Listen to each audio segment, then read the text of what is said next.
Welcome, welcome. Hello there. Introduce yourself, lovely. I am Kamal Smith, writer, director, actor, filmmaker. Lovely. Let's get started. Let's do it. How does one get started in film writing? In film writing, man, use your imagination. That's like literally the best advice. I mean, obviously there's classes that you can take, but I believe in like when you really want to write the script, don't worry about how it's formatted. Don't worry about final draft and the Celtics and all that. Like just write. You know what I mean? It could be Microsoft Word and just start writing. Write your ideas down. You got a plot. You got one character, and the rest will. You figure the rest out later. You know what I mean? Just get it down there first. What would you say are some screenwriting basics that people should know? I think you always need to have obviously a start, a middle, and end, right?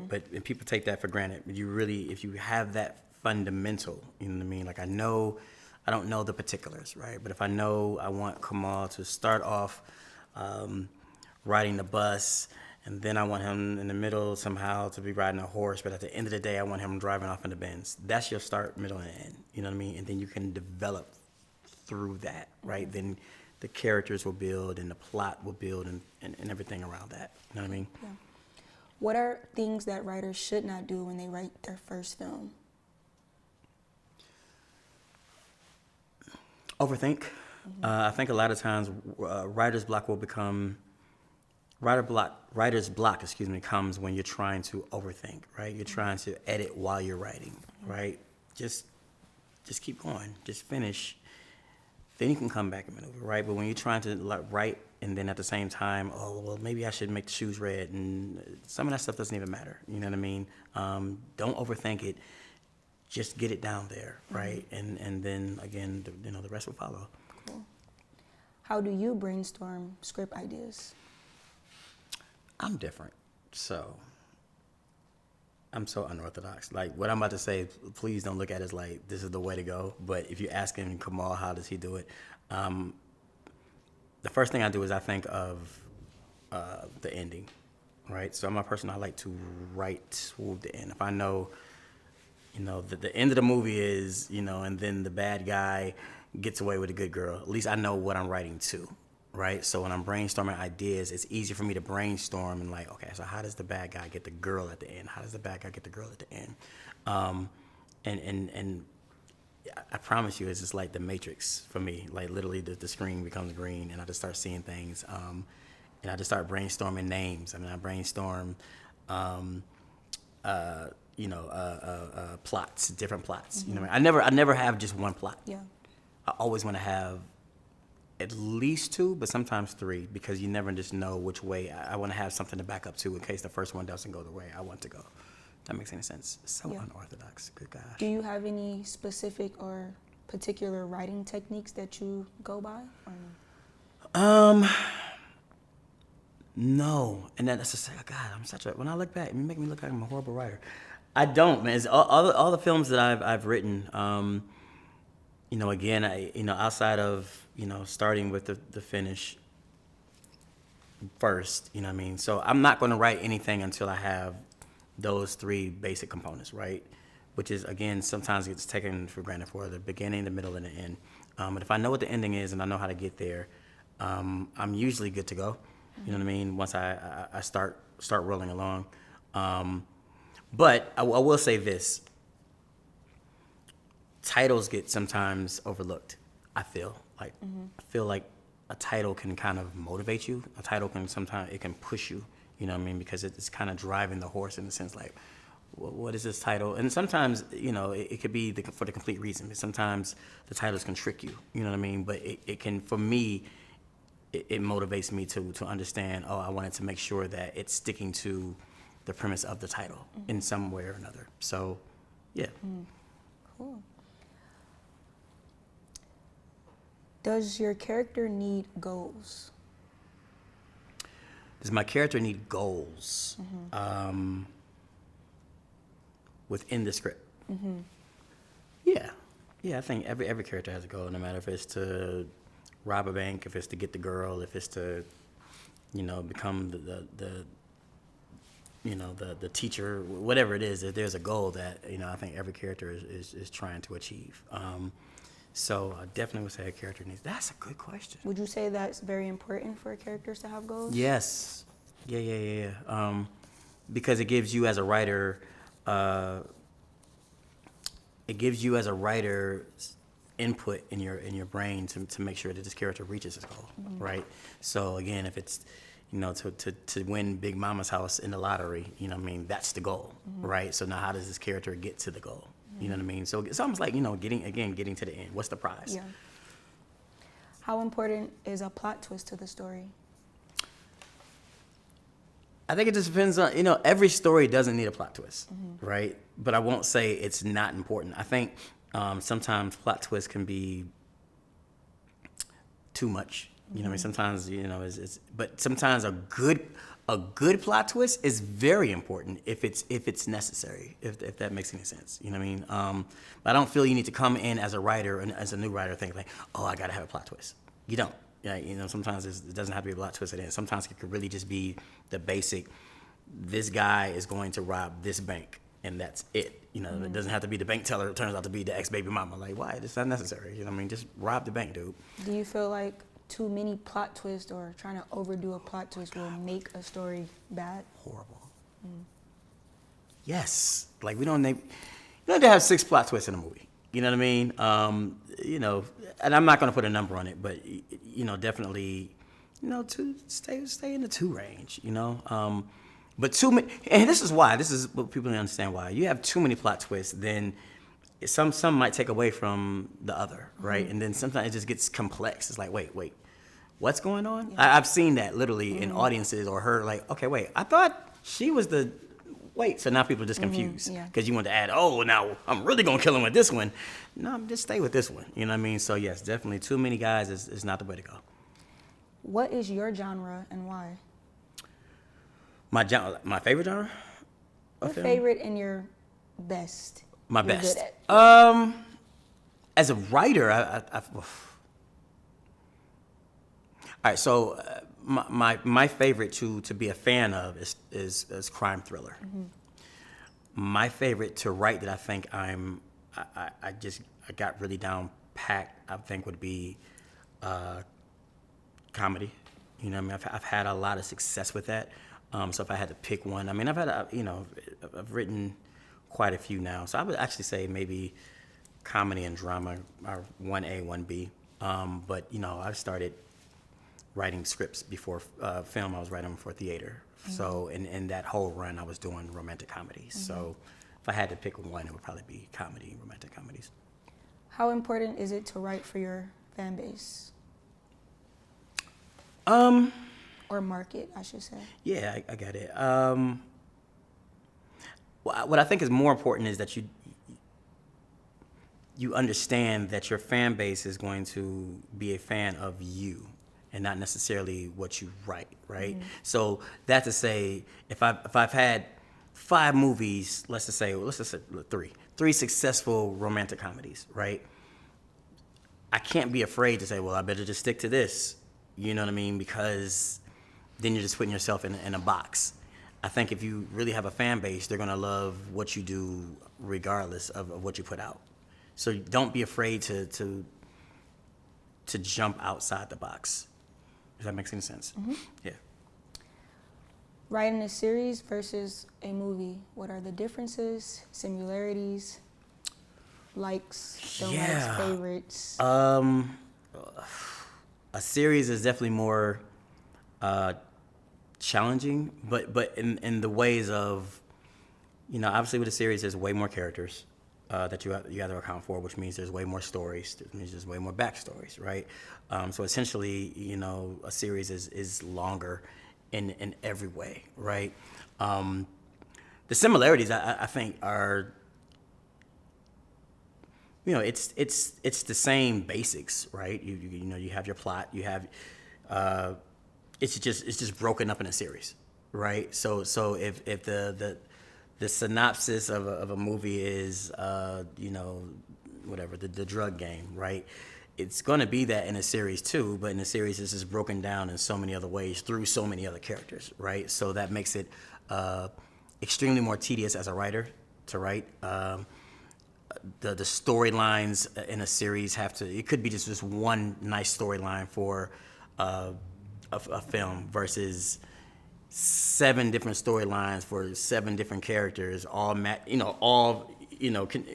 conjuncting with each other to make this one storyline. You know what I mean? So a series is it's a monster, man, when you do a series. And filming it as well, you know what I mean? I think you also have to be more, as a writer for a series, you also have to be more accountable for so much more, right? When you're thinking about all the locations and all the wardrobe and all the, a good writer is going to think about all of these things in advance before it goes into production. So, yeah, it's a headache. Writing a series, but it's a good headache to have. How do you write engaging dialogue, and like how do you move your audience? I think no matter what, there's nothing like a great argument. I think we're as human beings, we love a good drama, you know what I mean? Even if it's in, a comedy or, you know what I mean? But that one good argument, that one good punch, you know what I mean? It can, as a writer, I feel like a little formula that I have is at some point in time, you want to have these breakouts, right? So if this movie, I'll just take it to comedy, starts with all lovey-dovey, it can't be lovey-dovey for 40 minutes. I'm bored. You know what I mean? I need something. Something needs to pop. You know what I mean? So to engage, I'm a very every 5 pages maybe. Let me give them a little something a little spicy. No matter if maybe it's not an argument. Maybe it's a nice romance scene. You know what I mean? But something every 5 pages. On that 5th page to that 10th page to that 15th page, it needs to be something that's like, oh shoot, okay. You know what I mean? Or else you just yeah, it's boring. From a writer's standpoint, has the viewers changed in what they want to see in the writing? Yes. I think we are in a world right now where people definitely want to see more drama. Drama is definitely winning right now. Now, for those writers that out there that's writing something right now and like, oh my God, I'm writing a love story. Write it. It's fine. You know what I mean? But just know, what's hot right now. Which is another reason why, going back to the question that you had before, you don't want to put yourself in a box. You don't want to just only write comedy. You know what I mean? Because then if comedy's not hitting at the moment, then what? You know what I mean? And you just want to, you also as a writer, you want to become more accessible to the world, right? If I want to hire you as a writer, but you only write love stories, well, that's not what I want. So sorry, thanks. I'm going to move on to this next person who's able to write dramas, Directing. Yeah, bring it on. What makes a good director? A person who is able to know how to lead, but also know how to follow. You don't have to be the smartest person in the room to direct, but you have to be the most respected. You have to be the most demanding, and you have to be the hardest worker, right? You have to be the best motivator. You know what I mean? Because we don't have a moment for a break, right? If as a director, if we break down, everybody breaks down. Yeah. You know what I mean? If I come in and I have a hissy fit because whatever, a bill I got in the mail, you know what I mean? The whole set is now affected because it's like, oh my God, Kamal is on tip. You know what I mean? And I think sometimes that gets lost that, as directors, we're human too, but we don't get it. We have to be superheroes all the time. You know what I mean? We have to make very important decisions at a blink of an eye, and sometimes it's the wrong decision. Yeah. You even then you have to know how to navigate from the wrong decision that you made. You know what I mean? So, I guess all those factors makes a good director. Is it the director's job to keep the entire set flowing correctly, or focus solely on the actors and the next scene? No, hell no. Yes, absolutely. The whole, we're responsible for it all. But again, when we say we're responsible, it doesn't mean that we have to micromanage. Like, if as a good director, or dare I say a great director, it's my job to oversee everything. But I'm putting the trust in building the right team around me to make sure that for the most part, this department is covered, I don't have to worry about it. This department is covered, I don't have to worry about it. This department, so I can just focus on the acting or the actors, but I still have to be in the know of it all. You know what I mean? And that's where the trust comes in with, you know, your team. Who is the most important person to the director? To the director, you know what? Actually, I'm going to say, and this again is just my opinion, the most important director to me, the important person to me, I'm going to give a tie, but it's my AD and it's my DP. Because my true AD is going to be able to hold me down so that I can just focus this right. They're running a set, right? Me and my DP are in sync for whatever this shot is focused on, right? So now we're just talking about set, right? On set, you know what I mean? Because at this point I've already had rehearsals, so my actors better know what the hell they're doing, you know what I mean? So the most important people right then in the moment on set would probably be the tie between the DP and the AD, to me. Do you need to know shots, lighting, and sound, or just know what you want? No, I think it's very important. Well, again, to go back to me saying you don't have to be the smartest person in the room, right? So I have to know, I need to be able to sit at the table with everybody. You know what I mean? I don't know, like, this is me just personally, right? I'm not the best on lighting, but I'm knowledgeable in lighting. You know what I mean? You can't just tell me anything. I'm like, oh, okay, cool. No, I can sit at the table, we have a conversation. It just depends how long the conversation is, right? But there's not one department that I shouldn't have some type of knowledge in. You know what I mean? From wardrobe to makeup, and baby, that's not good makeup. You know what I mean? Or that's not movie makeup. You know, why she look like why is she beat like she going to the club? That's no, this is not it. You know what I mean? So you need to be knowledgeable in everything, but you don't have to be the most knowledgeable in everything. Do you feel like it's important to know the language of directing? I do. I think it's important for you to know the language of set as a director, let alone just I mean, like, again, it's important that you have to have knowledge in everything, but you got to be able to speak the lingo just so. I think that's where that respect thing comes, right? When I said, you know, you don't have to be the sharpest person in the room, but you have to be the most respected. So I can't come on just totally not knowing, you know what I mean? Like, oh yeah, let's do that. You know what I mean?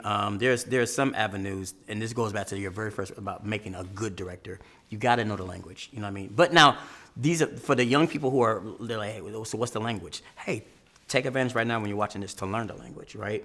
I'm a believer of, before you jump on that saddle, which is something I did, and I don't know if it was the right thing to do or not, I was just kind of thrown into a position as a director.